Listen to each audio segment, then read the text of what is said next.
Hello, everybody, and welcome to the Friday edition of Moohead Radio. I'm your host, the Big and Furry Bovine. Joining me in the chat room, Tony Duckalf and Brian from Arizona. And, you know, happy New Year to everybody who will be celebrating. So I want to get that out of the way right off the bat. And I certainly understand why viewership numbers are going to be less for two reasons. One, and I see Hammer Time is joining us. Hi, Jim. How you doing, buddy? I'm doing great, Mr. Moohead. How are you? Oh, I'm doing well. And, I'm just pointing out that because we're going to be doing a Monday show as well, and it's really going to be crazy.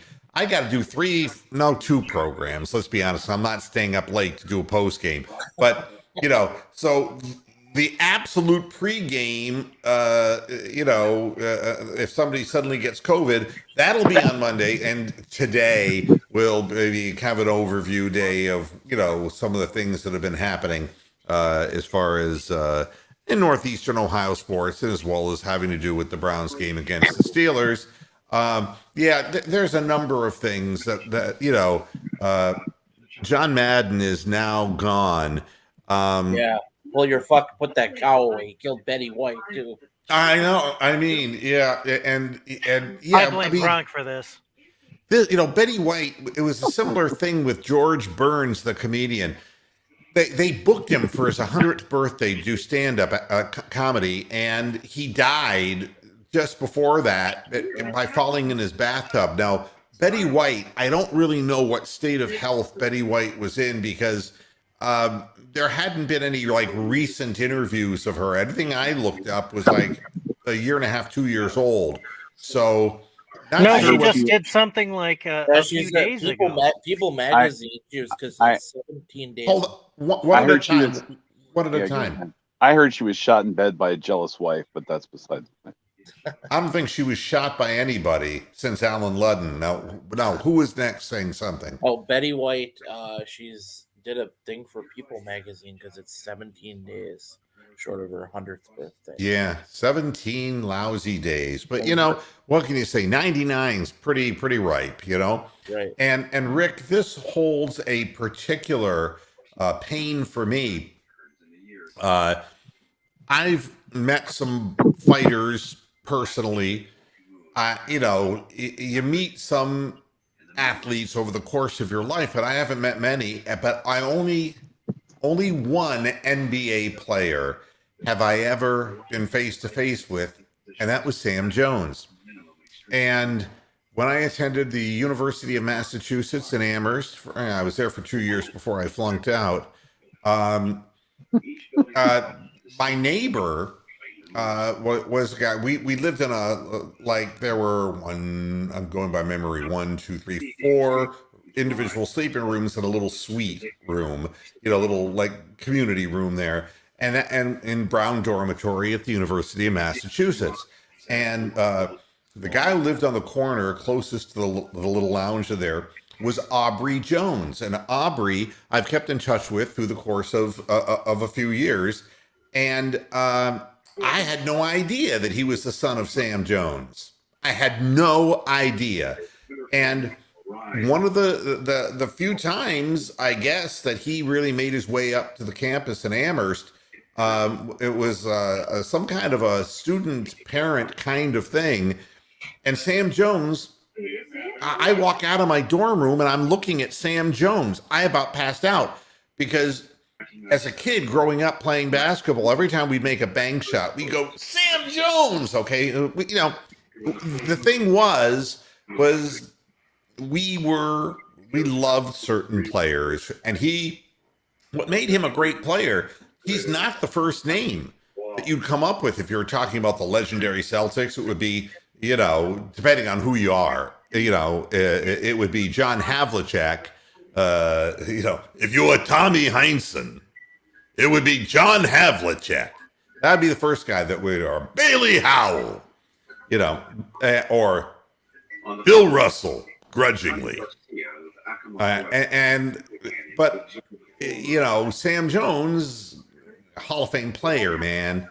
And to find out that he had passed away, and I had an opportunity to cross paths with Aubrey on Facebook today, and a sad day. This sad day. Yeah, Betty White died of natural causes, by the way. Well, I would imagine. Who's got their sound down in the background? Not me. It's been ticking me off for the last 2 minutes. Yeah, somebody had sound on in the background, So at any rate, yeah, it's not been a good day for the Roses. Let's put it that way. I wanted to start out the show how the media tilts things, okay? Odell Beckham Jr. happy to be scoring touchdowns since joining the Rams. All right. This is how you wind up with what I call this unfair press coverage. And he's caught 4 touchdown passes over a 5-game span for the Los Angeles Rams. It's been great, Beckham said, over the last couple of years. I felt deprived. I've definitely missed the end zone for sure. Yada, yada, yada, yada. Okay? If you're wondering, in Cleveland, in the 6 games with the Browns this year, Odell Beckham averaged 39 receiving yards per game and did not catch a touchdown pass. And he is doing so much better, averaging 41 receiving yards per game with the Rams. Oh, would somebody just give me a fucking break? I mean, these numbers wouldn't even be good enough to crack 600 yards of receptions in a year, and the guy will be hurt in no time flat. But it will just tell you the disparity of just on the basis of market alone, how people cover this whole thing. We have the Pittsburgh Steelers. And I can tell you that Pigpen Roethlisberger has already set the stage for the ultimate exit stage left. Great moment.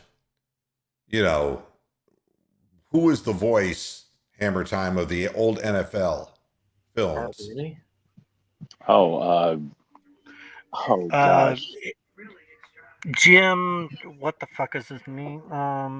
I am not placing his from name. From NFL. NFL films. John Facenda? Facenda, there you go. Yeah. Yeah. So yeah. They're gonna resurrect his dead voice and synthesize it to say, On an icy cold field in Lambeau Stadium, the rapist appeared from the tunnel. Look, Ben Roethlisberger has been incredibly effective against the Browns. There's no doubt about that from a historical career perspective. Nothing more he'd like to do than to step on the little hopes left for the Browns this season. And it's going to be in Pittsburgh. You're going to have a bunch of crazed Steeler fans, mostly drunk. Yep, bidding, whatever fond adieus to Pigpen, and then it'll be a lie, and Pigpen will be back next year because he's a lying motherfucking rapist. Okay, but the bottom line is, if we can get everyone to believe, hey, this is the last chance you're gonna, we can make sure it's the last time we see this asshole. Okay, and he is an asshole. Make no mistake about it. The only thing he and I have in common is that at one time we attended Miami of Ohio in Oxford, Ohio. And you both have assholes. Right. But he is one. And to be honest with you, yeah, he's going to get himself psyched up, the fans psyched up. The Cleveland Browns going into this game are healthier than they've been any time recently. So there are no excuses. There was no excuse losing to the Steelers the first time, 15-10. And Pigpen won in the end because he just fired a ball as hard as he could, and Freiermuth made an incredible, juggling catch, and they won the game. Because we kept them around, we didn't score, we didn't, we played with ourselves, we masturbated, whatever the hell it was. there was no excuse to lose that game. And that game, in my mind, is the reason why the Browns won't make the playoffs, is because that game could have made it so much easier and there was no reason to lose it. Clearly, we're a better football team, but it doesn't always play out that way on the field. And in Pittsburgh, I dare say that last play against the Browns was dumb luck. Absolute, you could never recreate it, but it's happened so many times with Pigpen that I don't even want to go there. The fact of the matter is that the Cleveland Browns need to go into Pittsburgh and kick their fucking ass. If they win, they deserve to have a shot to go to the playoffs because they're going to have to beat Cincinnati. But all this preassumes a bunch of other things too. The Browns need to win out. That is a definite. Mm-hmm. So the only way, in my mind, to justify the Browns being in the playoffs, if you cannot beat the Steelers once out of 2 times with their offensive line, a 39-year-old quarterback, and Najee Harris averaging 1.6 millimeters per carry, if you cannot beat that team, and Chase Claypool, who is retarded, okay? He is retarded.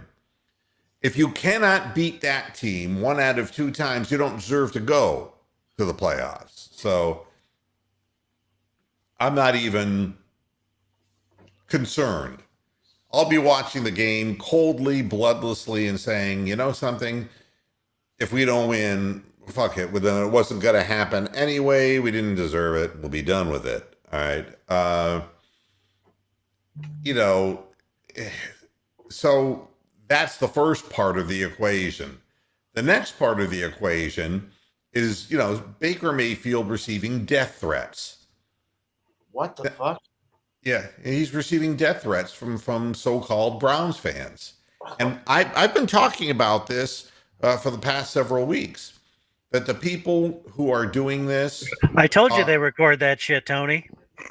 Yeah, I mean, there is no rhyme or reason for this kind of thing.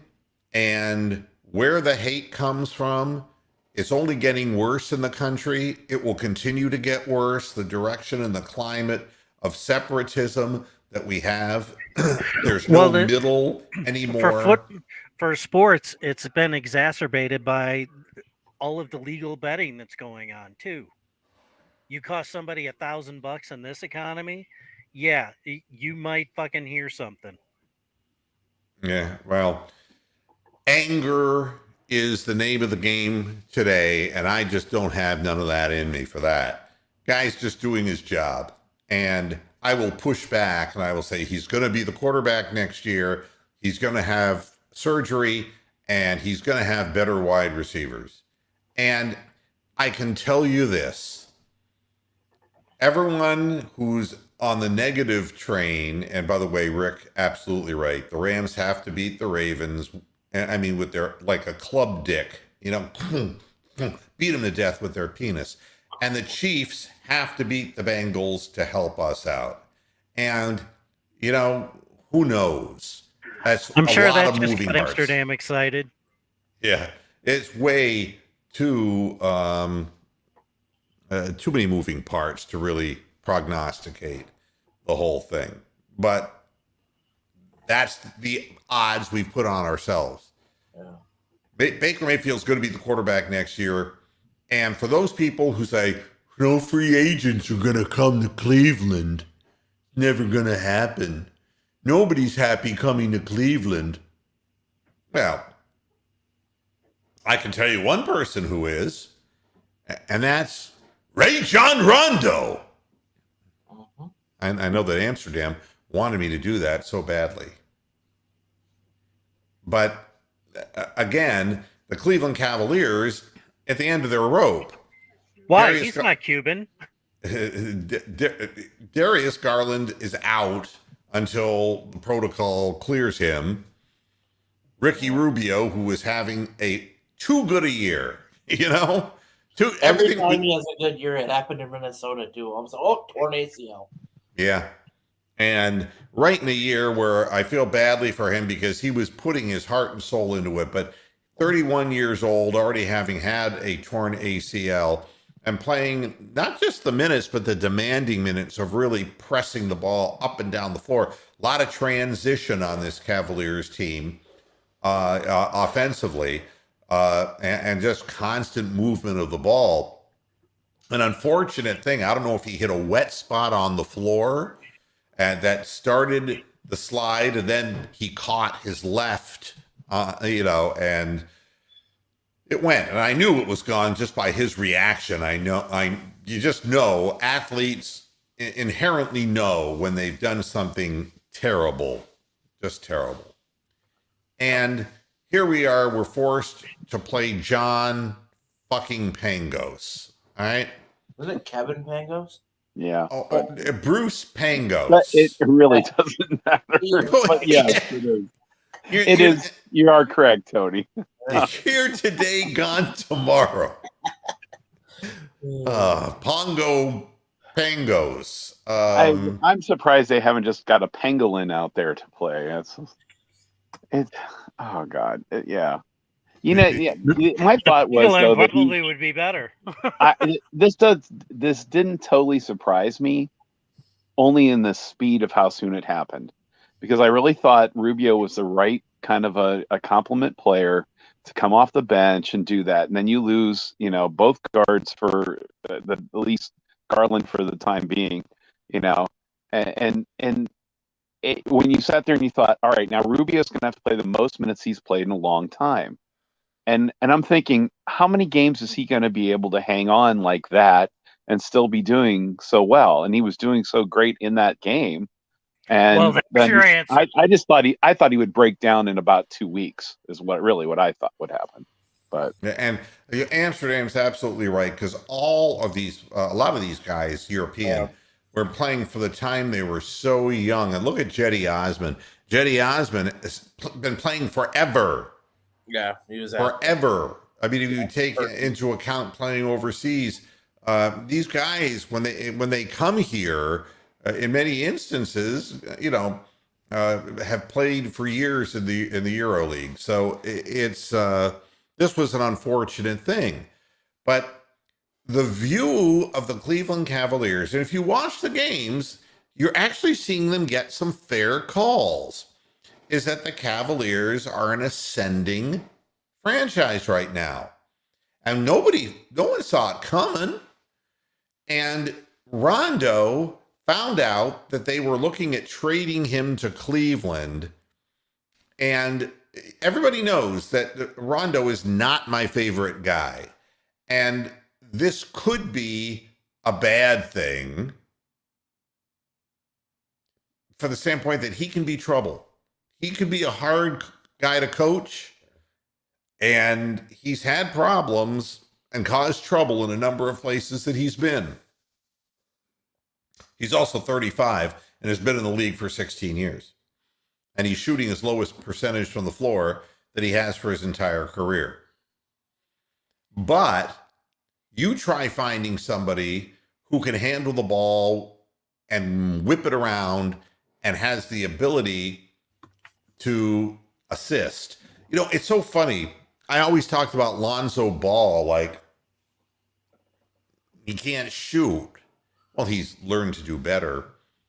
But in the NBA today, you can't be just a point guard. You got to be able to sometimes score the basketball too, Ben Simmons. And again, sharing the basketball is a lost art because there's so much ISO and so much up and down 3-point shots and long rebounds. The Cavaliers are doing something that is absolutely different than every other team in the league. The big front, when everyone's playing, the 3 7-footers. And then you've got this ability to steal the ball, get it into the open floor in transition. And they get a lot of threes that way, a lot of breakaway baskets that way.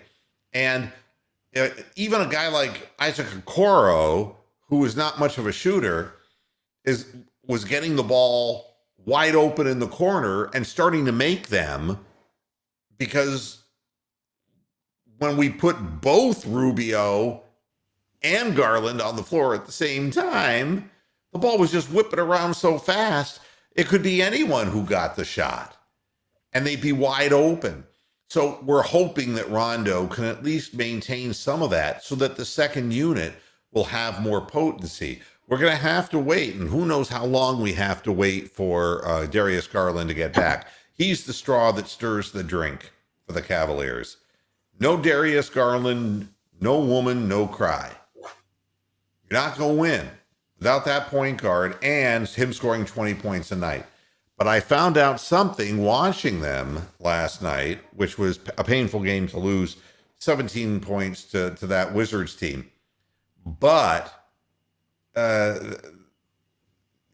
Evan Mobley is going to be a fantastic player, Cleveland. Oh, I mean, he is something else to watch. He just that kid's he gonna does be a superstar. he just does so many things. well, the reverse left-handed layup, my mouth was open.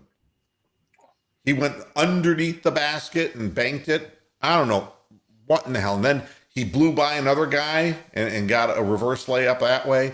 He's starting to show things, and he was taking it more upon himself to push the offensive part of his game. The problem is that without Jared Allen on the floor, Lauri Markkanen is soft. He's a guy who's the beneficiary of those three-point shots from moving the ball around a lot, but isn't very physical down low. Mobley's a great shot blocker because Jared Allen is like this big statue, strong guy who can change shots, block shots, and he can consume the strength of a couple of guys trying to get offensive rebounds and people coming down the lane. And the Cavs just weren't giving up points in the lane. And that was the sad thing watching against the Wizards. I mean, guys who were second-rate guys like Wanamaker and guys like that were actually getting into the paint and scoring. That wouldn't be the case if Jared Allen was playing. But honestly, Evan Mobley, and he's not even scratching the surface, folks. I mean, he's doing this on the fly, learning, the baby hook shot, the fade, the occasional three. It's really something good to watch. But when he found out Thursday it was going to be the Cavs, Rondo was receptive. The same way that LeBron James was complimentary of the Cleveland Cavaliers. People know which way the wind's blowing. Yeah. And when you're on the floor with a team, you know when there's talent. And there's talent on this team, and they play together well when they're healthy. Rondo realizes that the Lakers are a fucking disaster too, and there's a very good chance LeBron doesn't make the playoffs this year. Yeah, I mean, the Lakers have, besides the Anthony Davis problem, they've got a bigger problem in the sense that so many guys who were in their 30s, and this is the problem with LeBron James. LeBron likes to have those veteran guys, his guys, out on the floor with him. We saw it in Cleveland when we had guys like, Miller and, who all knows, the guys who were, the Kyle Korvers and the people like that. Mm-hmm. And it's no rap against guys who are 34 years old. But by the time you get to the end of the season, you're just beaten up. And not everybody was in the physical condition that LeBron James was in. But young talent when you see it.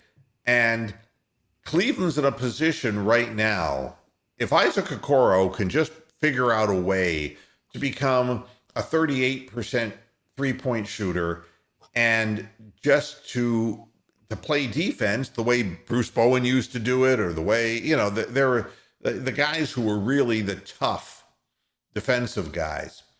And then you've got Mobley, whose upside, the guy scores 21 points, and it's like he did that. It hardly looks like he's doing very much. This guy could average 24, 25 points a night and not have to shoot the ball a whole lot of times. And the same thing is true with Jared Allen, who's only 23 years old. It's like, yikes. The guy's shooting 70% from the floor. I'm not saying that's going to continue, but he doesn't need to volume shoot. It allows Kevin Love to come off the bench. He could volume shoot in the minutes that he's playing and convert open looks from three, and he can still do that. He's still dangerous enough that he can do that. So, so Rondo wants to come. So there are going to be other people who want to come. And so Browns fans, if you say that no free agents want to come to Cleveland, look at it this way.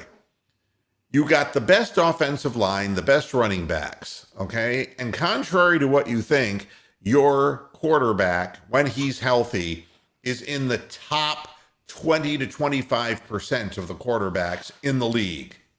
You don't want to believe it, and you never want to talk about the games that he won in the fourth quarter last year. You only want to focus on since he's had his left fucking arm ripped out of his socket. That's what you all want to talk about.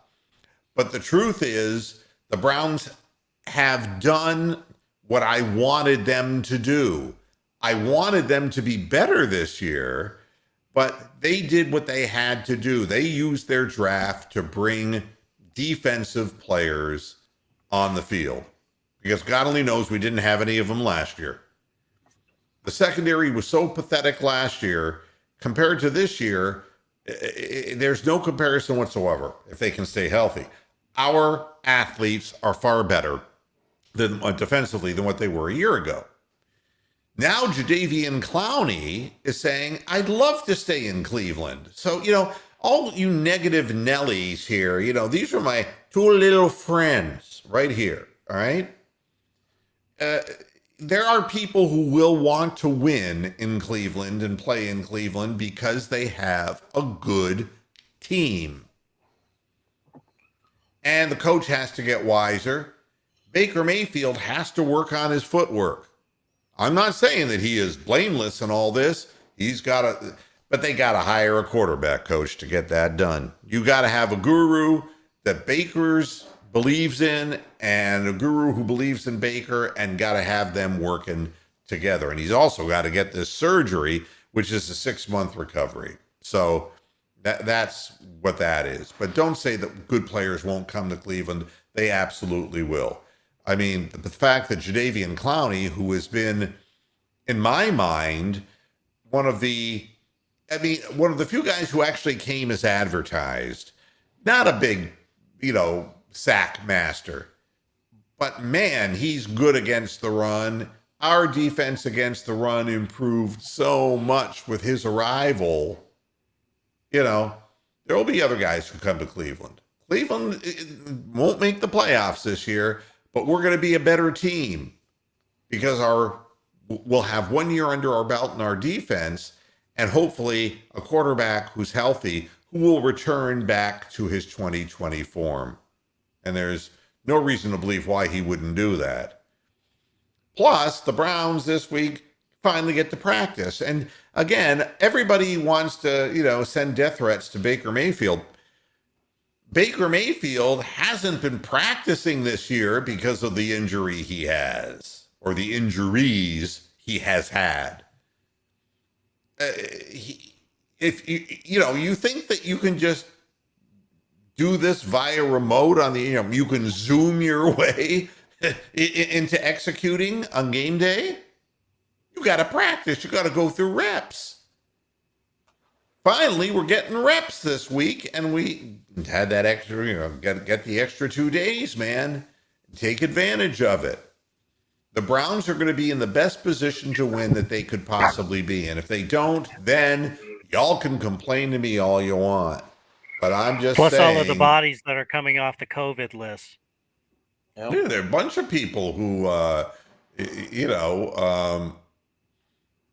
and I'm just, the 4 that were removed from the reserve COVID, Jordan Elliott, Chase McLaughlin, who thank God we finally got rid of that nagger. Jeez. And, Greg Newsome and J.C. Treader. The guys are activated. And having J.C. Treader, the only question now is going to be the right tackle, right? Moohead Radio, where no naggers are allowed. You know, that guy didn't belong in the league kicking, really, honestly. And we waived Josiah Bronson, a defensive tackle, and I don't even know who in the hell he was.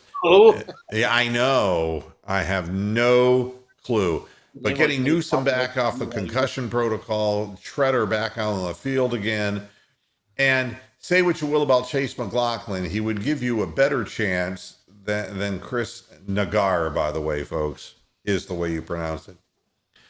And, you know, defensive tackle Jordan Elliott does give us a little depth, but we're in as good a place physically and functional reps.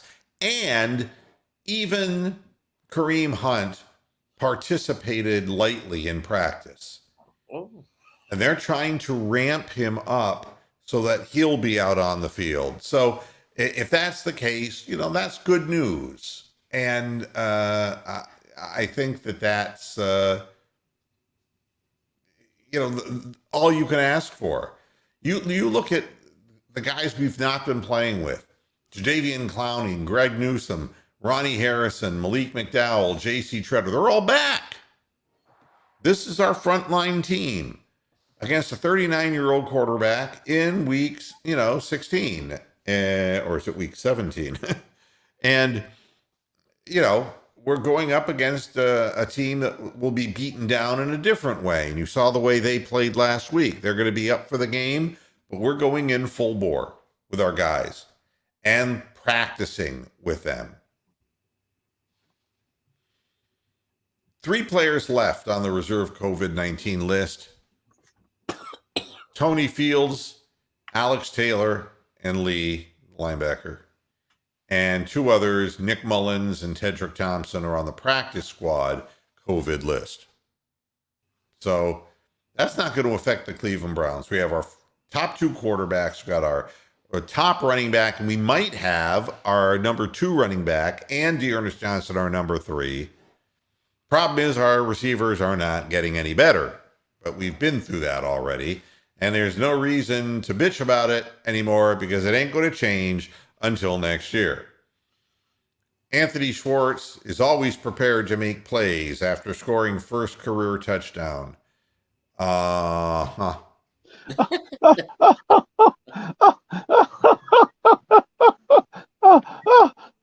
stop. I know. It's and the thing that bothers me is, they're going to pimp him into a roster slot next year, and he's a waste. And I don't mean that as a human being, all right? But he's just, unless somebody teaches him how to run a pattern, for God's sakes. He doesn't run patterns well. He doesn't hold on the ball well. He's relatively small anyway. Yep. He's not a good open field runner. No, he's got the quickness going for him as his only thing, and he doesn't seem to take advantage of it by getting open. So, it's like when you look at him, you go, "Ooh, he's so shiny." It's like he can run fast. Yeah, but okay, so you get open, catch the damn ball, and get to the right spot to catch the ball. Yeah, and go over the middle. The NFL is not a place where you can wait for somebody to get open and throw them the ball. You have to already know where you're throwing the ball to. And you got to be fearless and fighting to get there if you're a wide receiver. And Brown's gratification, fair question. How am I feeling about Stefanski? I never understood why people thought his play calling was the problem. It's a quarterback who hasn't been playing well. Now now again, if you want to choose sides in this, again, play the finger of blame game, the truth is that our offense is designed for a team that has no real wide receivers. And we're going to find out next year when we get wide receivers. And if we're still running 3 tight end, 13, and leaving our young, fast receivers on the sidelines, then I'll tell you exactly what I think about Stefanski. I'm trying to give everybody a pass because technically we still have this outside chance of making the playoffs. I've told you what I feel about Stefanski, and that's that he's stubborn and he doesn't delegate enough. And that comes from my ownership management background, that he needs to be more receptive to other ways of thinking besides that narrow tunnel vision that he has. That's my feeling about Stefanski. And the thing about a quarterback who hasn't been playing well, I'd like you or anyone else. I mean, I've torn out my knee, okay? I had no ACL in my right knee and half of a PCL. That's about, 50% of the holy trinity of knee injuries. And I was still out on the court playing tennis with no ACL and winning matches, okay? You're going to complain about a quarterback who has a torn labrum, is working with a crazy contraption on his shoulder that he had to change the first one they made for him because God only knows that was really awkward. Trying to get used to that. Couldn't even pick himself up off the ground because he couldn't lean weight on his left hand. And you're willing to say he hasn't been playing well? You'll know that if it had been Case Keenum who played all those games, you wouldn't even have a chance to be in the playoffs. I hope you realize that. Now, that's why by the way, yep. If they had drafted Sam Darnold would have fucking taken the surgery right away and missed the rest of the goddamn season. And not only this, but I don't hear none of y'all in the chat room talking about Lamar Jackson. Oh, Mr. Moohead, you were right. You were right about him. He was taking too many hits, and now he can't run without a limp. You mean like our savior, Aaron Rodgers? Whoops, did I say that? Yeah, I mean, it's, okay, I got your Browns gratification, but the fact is that a lot of people are saying he's just not playing well because he's not very good, and he's not lived up to his draft position, which is virtually impossible to do. And tell me about Zion Williamson before you, before you start pissing on Baker Mayfield. If you want to talk about what somebody's done for their team, somebody explain to me how Zion Williamson has made the Pelicans better. How about Greg Oden? Yeah, well, yeah, I mean, injuries are legitimate things, and Zion Williamson, a tremendous talent, but if it's not on the floor, it ain't going to help you. And Baker Mayfield, the fact is, your choice was a 34-year-old Case Keenum who has no arm, and a third guy that you just kept rotating on practice squad. And it's not that nobody would be playing well with the injuries he's had and the wide receivers that he's being thrown out there with.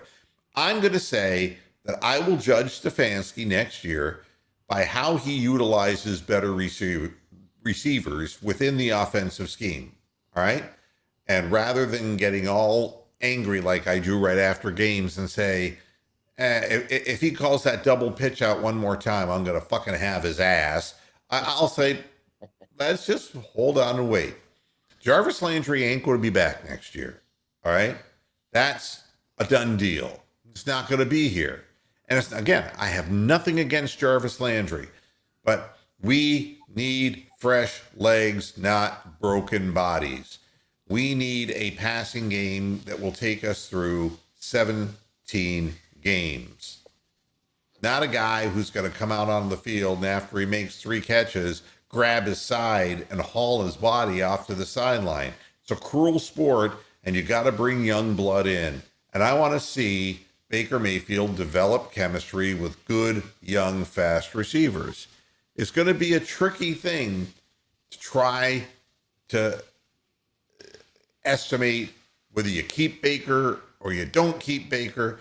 You got 17 games next year to do it, and hopefully he stays healthy so you see the best Baker you can see. So If that's not very good, you don't stay with him. If it is, you stay with him, whatever the case may be.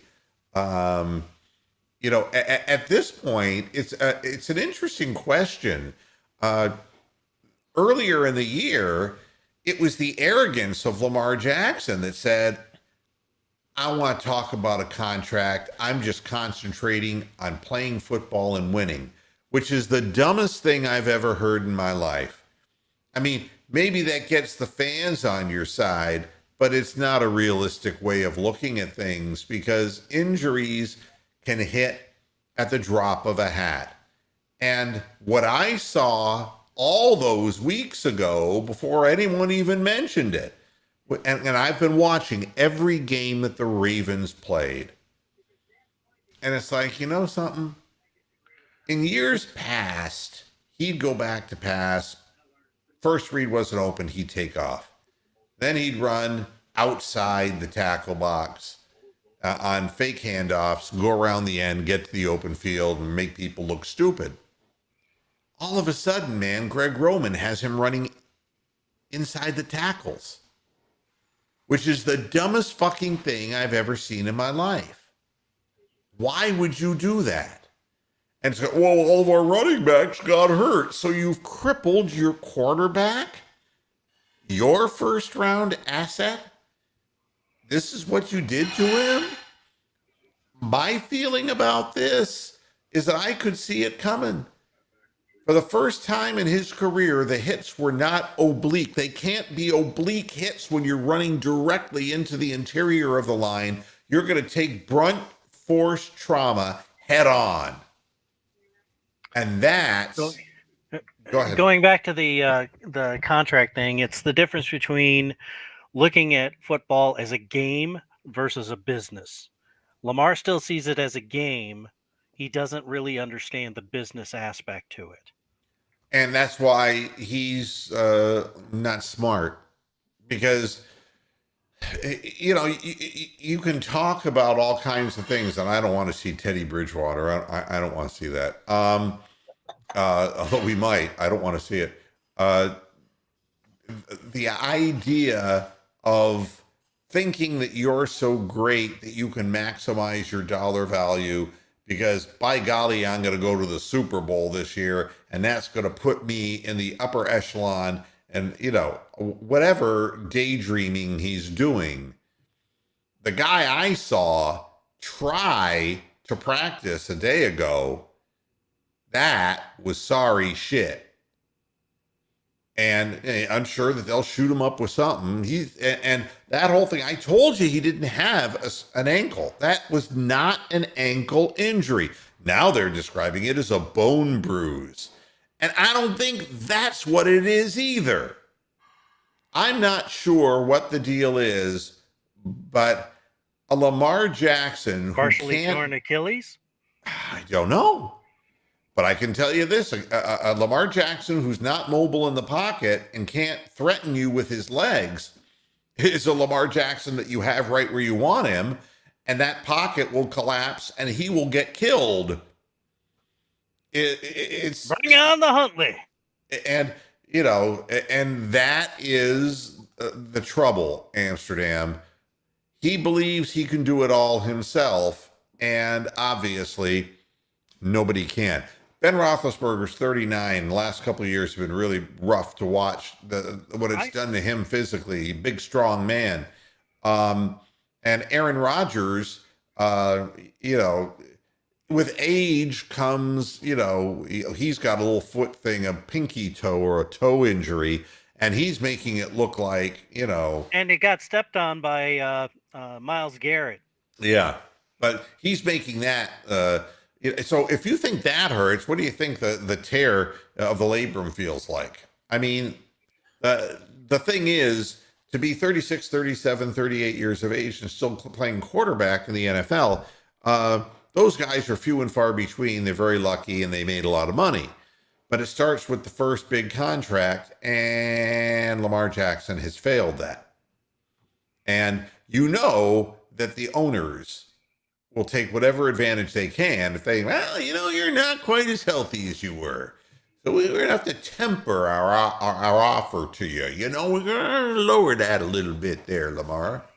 Well, and they're also going to feed him the lines of, well, we need to add pieces around you, and we have to continue adding pieces on defense. And if we pay you this exorbitant salary, see how it's hamstrung the Kansas City Chiefs and what they don't want to do? They're going to hit him that way. Yeah, you know, because he's such a team guy. You know, keep Mullins as quarterback too. No, he has too weak an arm, and you can't have that in the NFL. It never has worked. It never will work. Not with Case. Not. And this is the reason why Mullins hasn't gone anywhere. I would keep Mullins as a number 3. Well, here's going to be your trick, and this is where next year's draft is going to be very interesting. You might want to use a 3rd, 4th round pick on a quarterback that has good arm and try it. Because right now, the team has no real faith in Case Keenum doing a whole hell of a lot. That's for sure. And he's not even injured and he has no escapability, right? And you go back to 2020 and take a look at the film of Baker Mayfield, how he moved his feet and how he was, you know, and was much quicker, you know, with his, with his body movements. And now, it's like he's planted and, he's running on a wet beach. You got to have somebody on that roster who is a legitimate guy that you're trying to groom. Now, I'm not saying it works out a large percentage of the time, and you're not going to get anybody who is great. But you never know. You might get lucky and find a guy who, is the next career backup guy who actually can win football games for you. And there's been a bunch of them in the NFL over time that you said, it's not so bad. We, one time, back when, we got Frank Reich. Jim Kelly can't play, but we got Frank Reich. Or if you're a Browns fan. John, what the hell was his name? Kitna. John Kitna. Yeah, I mean, then he became a starter. Yeah, he had a heck of a season there for a while in Cincinnati. Well, and he didn't. He actually played better than I expected in Detroit. Yeah, and Josh McCown had the curse of playing with every bad team in the NFL, but he was not a bad quarterback at all, and had a very long career. My favorite Josh McCown. I'm sorry. Go ahead, Brian. He will make a good coach. And say my favorite Josh McCown story was the year that he had all of his he had his kids and all the neighborhood kids wear all of his jerseys, the various teams he played for. It was like 8 different teams. Yeah, and none of them were any good. But there are guys that get drafted, and who is the guy who we brought on in the playoffs all the way back when? Don Strock. Don Strock, yeah, the old Miami Dolphins guy. He got us a win in Houston now, didn't he? Yes, he did. And he was on the golf course when they called him. Jesus Christ. I remember that guy's APBA card. I think I still have it in a fucking box somewhere. Yeah, but there are guys who know how to play the game, and they're pros, and you develop these guys, and some of them never turn out to be anything. But if and a lot of these guys will eventually become valuable looking, like guys like Garoppolo will become more important looking or better looking because of the team they play for, or, the fact that they're playing backup for a good team. And when they come out, they really look competitive. And then they end up getting sent to Jacksonville, and Nick Foles goes, Matt Castle. Yeah. Yes, Matt Castle's a prime example of that. He had 2 400-yard passing days the year that the Antichrist in Tampax Bay decided to blow his knee out. And parlayed that into a huge contract, and then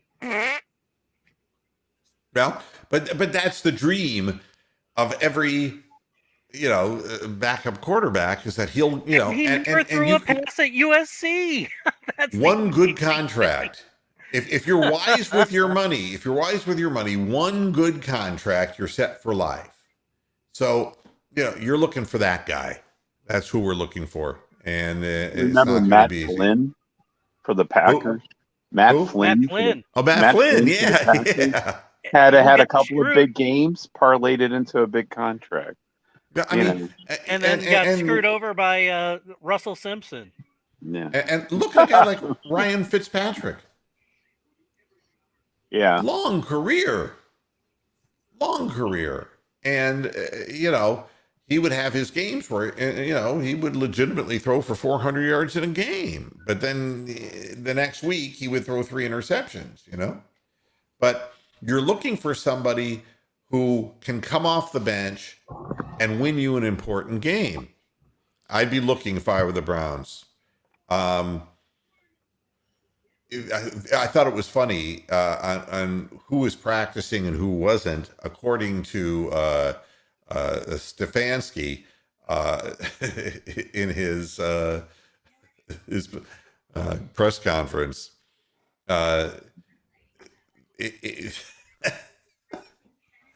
on if running back Kareem Hunt and safety John Johnson III or Troy Hill will practice today, Kareem will practice today on a limited basis. It's like John Johnson III doesn't fucking exist. When you say run the damn ball on your Instagram or your Twitter or whatever the hell it was, and that's what your input is when you're COVIDed out and you're just going to add more to trash on social media, I'd say that John Johnson III was probably the worst of the veteran pickups that we got.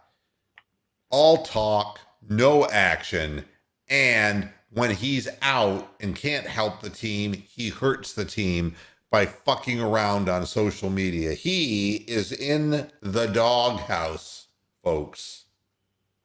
Doghouse. So he didn't even respond about John Johnson III except to say that he had a private conversation with him, and I would imagine it was not too pleasant. Now this, yes, Evan Mobley right now is the rookie of the year in the NBA. And the guys, Cade Cunningham and who's the other one? Jamel Green. They're different types of players who are looked upon more as big time scorers and all that. But, they've had trouble shooting over 38% from the floor. And Evan Mobley is shooting 48% from the floor and he can pass the ball. From the top of the key, he can pass to a cutter. He can get into the paint and shoot a fadeaway. The only thing he can't do is horse the ball up and just force dunk the ball because he's not strong enough in the upper half of his body yet. He can blow by people. We saw that, against the Wizards. He has, I would say that if he stays healthy, every week you're going to start seeing more and more. And let him take some important shots in the game. Let him grow. But yeah, right now he's the rookie of the year. There ain't no question about that. Alabama beats Cincinnati 27-6. Oh, go figure. Yeah. Would I rather have Harrison or Johnson? I would rather have, John Lennon over George Harris. Benjamin Harrison. I'd rather have the president, Benjamin Harrison. Harrison Ford. Yeah. Harrison is proven to be a head case who does things at the worst possible moment that attracts attention and penalties. And Johnson is just a big mouth. So, boy, as far as productivity on the field, I think Harrison's done better than Johnson. One thing that talking about Johnson being on the team and how great he was with the Rams and stuff like that. it just goes to show you a lot how the scheme affects players and what kind of defensive scheme they're playing. Granted, they've been shuffling the DBs around like crazy back there with injuries and COVID and everything else, but he certainly hasn't had anything like the seasons he had with the Rams.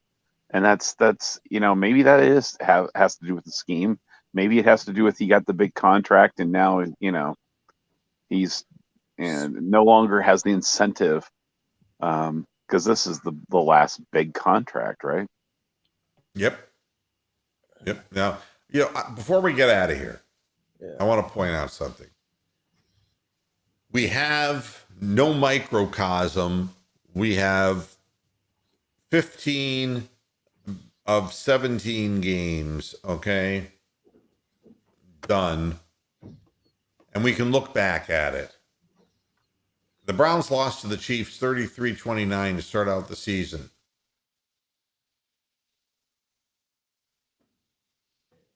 That shit 75-yard touchdown catch from Patrick Mahomes to a flummoxed secondary guy who was who?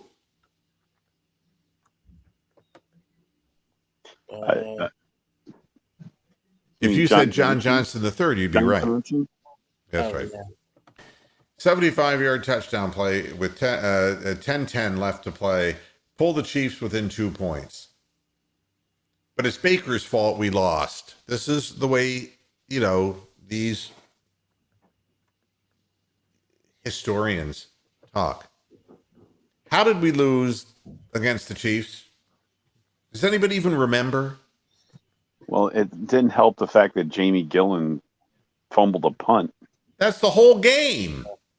Or that they threw that fucking one bomb up that Tyreek Evans was just wide open. Or not Tyreek Evans, Tyreek Hill. Jeez. Tyreek Evans was struggling in Sacramento to walk. That was the other part of it. The fact that, how do you leave Hill wide open? No. Well, how do you lose the ball in the air? I mean, it wasn't that he was wide open. It was that he was covered one-on-one, but he was looking for the ball, and John Johnson found a really good-looking redhead in the crowd. I don't know what the hell that was. But what I can tell you is this. Once they pulled to within 2, and Jamie Gillen, who's no longer a Cleveland Brown, decided to drop a punt for no reason, a snap, and was tackled for no gain, it was 3 plays. And they were into the end zone and won the game. All right. The Browns get the ball back with like a minute and a half left to go in the game. And now suddenly it's Baker's fault, right? How about against the Chargers? Another defensive. Boy, didn't you love fucking Baker Mayfield going out and making all those tackles on defense? Yeah, and that's where all the trouble started. But you give up 47 points, you're going to say, and you score 42, and you're going to blame Baker Mayfield again because the drive stalled at their own 46. They tried a deep ball, and it fell to the turf with 5 seconds left. All right.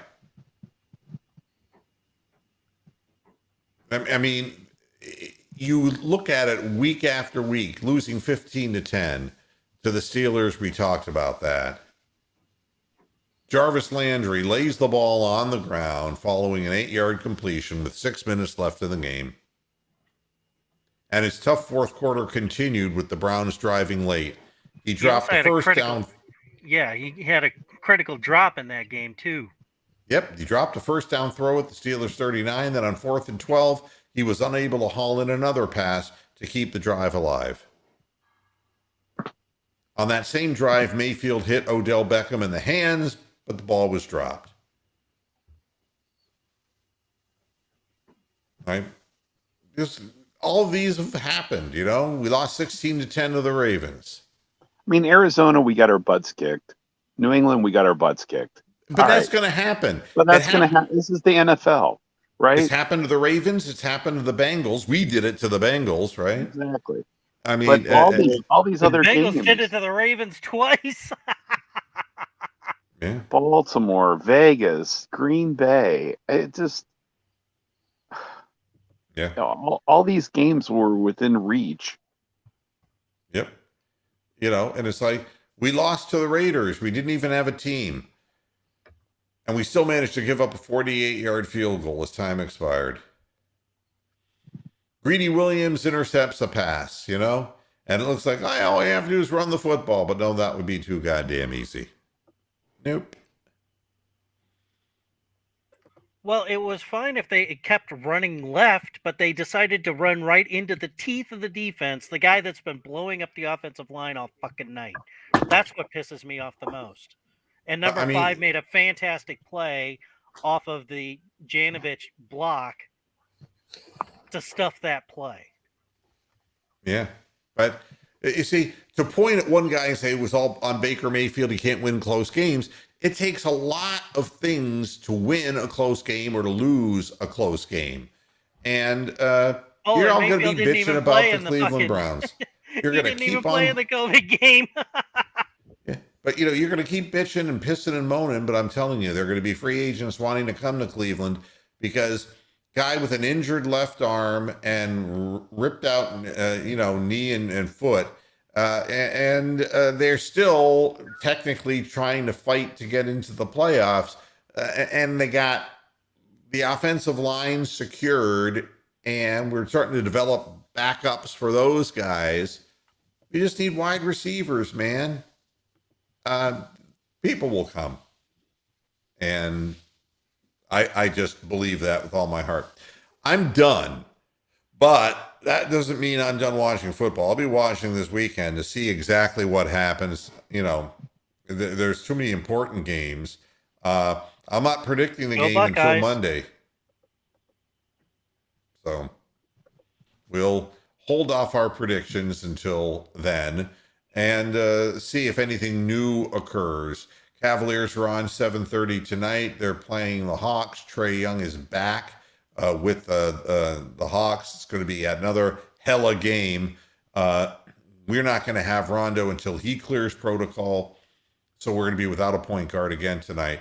So don't expect anything but an L, but don't get down. Cavs are way better than anybody thought. And they're on the right side of 500.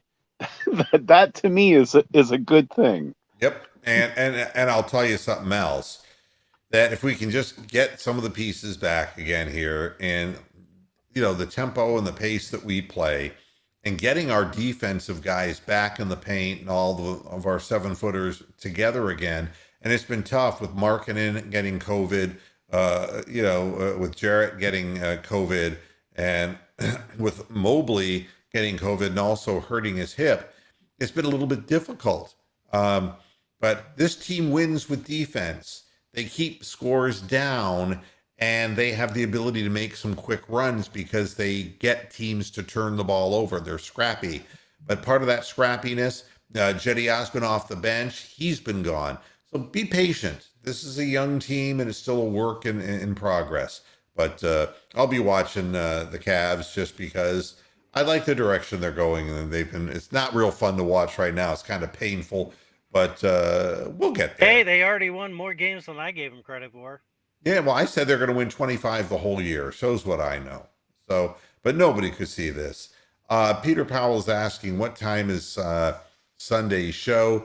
I'm only going to be doing a Sunday show. It's a Monday game. Yeah, I would hope we're not doing one. We want to do Vikings fan line? I'm going to be doing my regular Monday show at 6 p.m. Eastern Standard Time. I'll be doing a halftime show, but I'm not going to be doing a post-game show Monday night because it's too late and, it's very difficult to go to sleep when you're all energized doing a show like this. It takes energy to deliver the program. So there is no Sunday show. There is a Monday show, and that'll be 6 p.m. Eastern Standard Time, and then halftime of the Monday night game against the Steelers. Thanks, everybody, for tuning in to this edition of Moohead Radio. I will see you again on Monday. Until then, hasta la vista, Pasture Heads. Good night. Happy New Year. Blakey.